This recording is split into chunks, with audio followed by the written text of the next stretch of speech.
तो देश की राजनीति के अंदर बयानबाजी तेज हो गई है। आज राहुल गांधी ने रायबरेली में जनसभा के दौरान ये कहा कि अमित शाह और मोदी जी गद्दार है। आरएसएस के लोग सुन लो, आपने कहा कि मुझे माफी मांगनी चाहिए, मैं कभी माफी नहीं मांगूंगा, फिर बोलूंगा। अमित शाह और नरेंद्र मोदी गद्दार हैं क्योंकि उन्होंने कॉन्स्टिट्यूशन पर आक्रमण किया है। सुन लो अच्छी तरह, मैं तुम लोगों से नहीं डरता हूं और हिंदुस्तान की जनता इस बात को समझ गई है और हिंदुस्तान की जनता भी आपसे नहीं डरती है। देखा दोस्तों किस प्रकार राहुल गांधी कह रहे हैं कि आरएसएस वालों सुन लो, मैं आपसे माफी नहीं मांगूंगा, मैं आपसे डरता नहीं हूं। और यह नहीं, उन्होंने यह भी कहा कि आज देश के प्रधानमंत्री नरेंद्र मोदी जी खुद विदेशों में घूम रहे और आपसे कहकर गए थे कि सोना मत खरीदो, पेट्रोल डीजल कम खरीदो और विदेशों में नहीं जाओ। और आप खुद देश के प्रधानमंत्री नरेंद्र मोदी जी विदेशों में घूम रहे हैं, टॉफियां दी जा रही है। आज मोदी जी का वीडियो देखा नहीं देखा? देखा? व्हाट्सएप यूनिवर्सिटी वालों ने देखा? रील बनाई है हिंदुस्तान के प्रधानमंत्री इटली के प्रधानमंत्री को, मेलोनी को मेलोडी टॉफी दिए हैं। इटली जाने से पहले, मेलोनी जी से मिलने से पहले उन्होंने हिंदुस्तान से कहा कि देखो आर्थिक तूफान आ रहा है, कम पेट्रोल का प्रयोग करो, सोना मत खरीदो, इलेक्ट्रिक गाड़ी खरीदो और विदेश में दौरा मत करो। और फिर उसी के एक दिन बाद 3-4 हजार करोड़ रुपए के हवाई जहाज में नरेंद्र मोदी घुसे, इटली की ओर गए, जेब में टॉफी ले गए और वहां की प्राइम मिनिस्टर को उन्होंने मेलोडी टॉफी खिलाई। अब देखिए ये क्या देश की जनता के साथ क्या खिलवाड़ हो रहा है। मतलब देश में पेट्रोल की कमी, गैस की कमी, बिजनेस बंद हो रहे हैं, फैक्ट्रियां बंद हो रही हैं, महंगाई बढ़ती जा रही है,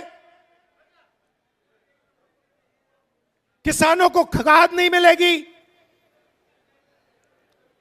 पूरा का पूरा इंडस्ट्रियल सिस्टम हिलेगा। समय आने वाला है। ईरान ने,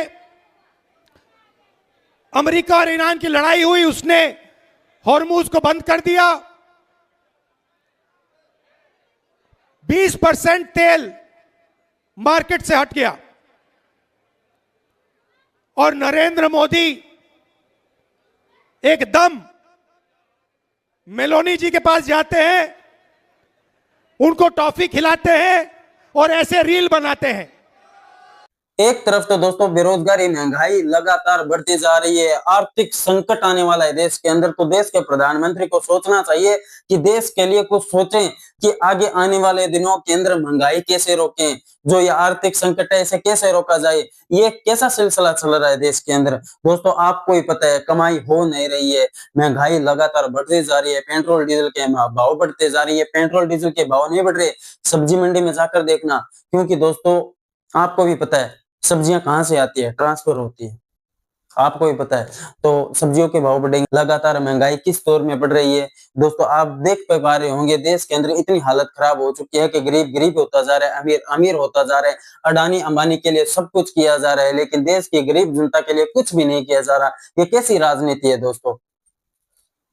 एक तरफ तो राहुल गांधी हर बारी, दोस्तों ये बात तो मैं नहीं मानता, लेकिन पार्टी अपनी तरफ है, लेकिन जिस प्रकार राहुल गांधी हर बारी सही साबित हो रहे हैं, ये आने वाले दिनों के अंदर खुद कह रहे हैं कि आने वाले दिनों के अंदर आर्थिक तूफान आने वाले हैं। ये कोई छोटी बात नहीं है दोस्तों। देश के प्रधानमंत्री नरेंद्र मोदी को सोचना चाहिए कि एक तरफ तो देश के अंदर आर्थिक संकट आने वाला है, उसे कैसे रोका जाए, और दूसरी तरफ ये दोस्तों आपको पता है राहुल गांधी ने रायबरेली के जनसभा के दौरान कहा था ना कि मोदी जी अमित शाह गद्दार है। तो भारतीय जनता पार्टी के नेताजी आ गए और बयानबाजी चलने लगी। आप नितिन बिन को सुनिए एक बार। राहुल गांधी जी का आज का बयान बहुत ही दुर्भाग्यपूर्ण है और कहीं न कहीं उनकी अराजकतावादी मानसिकता को दिखाता है। मैं मानता हूं कि भारतीय राजनीति में जहां शुचिता, सामाजिकता और कहीं न कहीं एक दूसरे को सम्मान देने की प्रक्रिया है, उसमें उनका यह बयान बहुत ही दुर्भाग्यपूर्ण है।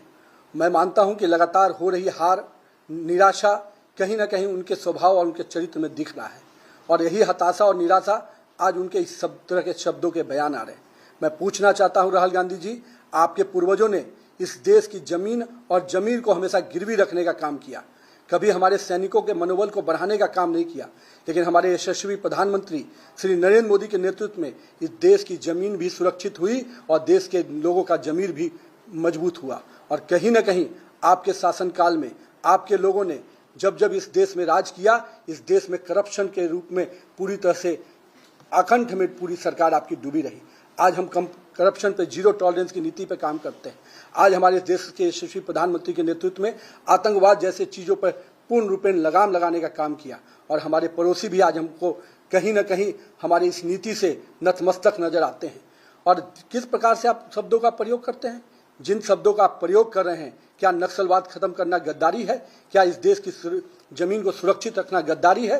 क्या इस देश के तिरंगे का सम्मान पूरे विश्व में बनाना गद्दारी है? अगर ऐसे शब्दों का आप प्रयोग करते हैं तो मुझे समझ में नहीं आता कि आपके पूर्वजों ने, आपके कांग्रेस के पुराने नेताओं ने जिस प्रकार से यहाँ के सैनिकों के सर काट दिए जाते थे, आप